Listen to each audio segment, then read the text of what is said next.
Saudara Kementerian Pendidikan dan Kebudayaan telah menetapkan bulan Juli mendatang sebagai waktu dimulainya tahun ajaran baru 2020-2021. Namun belajar tatap muka di kelas hanya diizinkan digelar di wilayah zona hijau COVID-19 dan pembukaannya dilakukan secara bertahap. Administrasi kewilayahan Kemendagri. Keputusan dimulainya tahun ajaran baru 2020-2021 diumumkan Menteri Pendidikan dan Kebudayaan Nadiem Makarim 15 Juni kemarin. Meski tahun ajaran baru telah ditetapkan, bukan berarti kegiatan belajar mengajar di kelas atau tatap muka otomatis digelar. Ada sejumlah syarat yang ditetapkan. Syarat itu diantaranya kabupaten kota harus zona hijau. Pemerintah daerah harus setuju. Sekolah harus memenuhi semua daftar periksa dan siap pembelajaran tatap muka.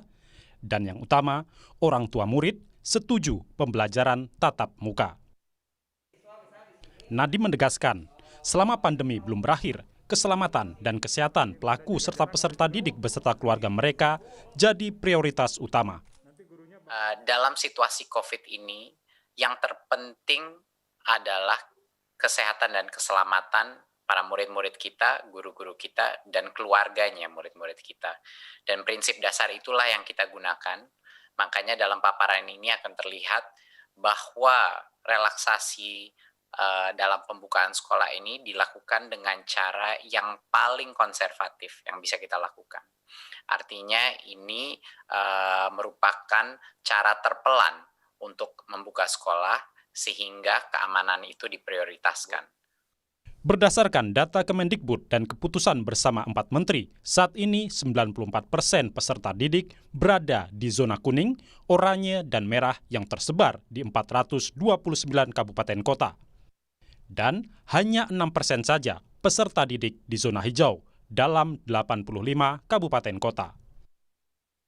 Untuk zona hijau, pembelajaran tatap muka tetap dilakukan bertahap. Di tahap awal, belajar di kelas hanya untuk tingkat SMP, SMA, madrasah, dan yang sederajat paling cepat digelar bulan Juli 2020.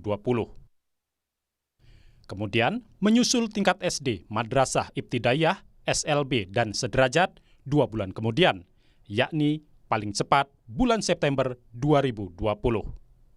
Dan paling terakhir, untuk tingkat PAUD dan taman kanak-kanak, paling cepat bulan November 2020. Sekali lagi, pembelajaran tatap muka hanya untuk wilayah zona hijau.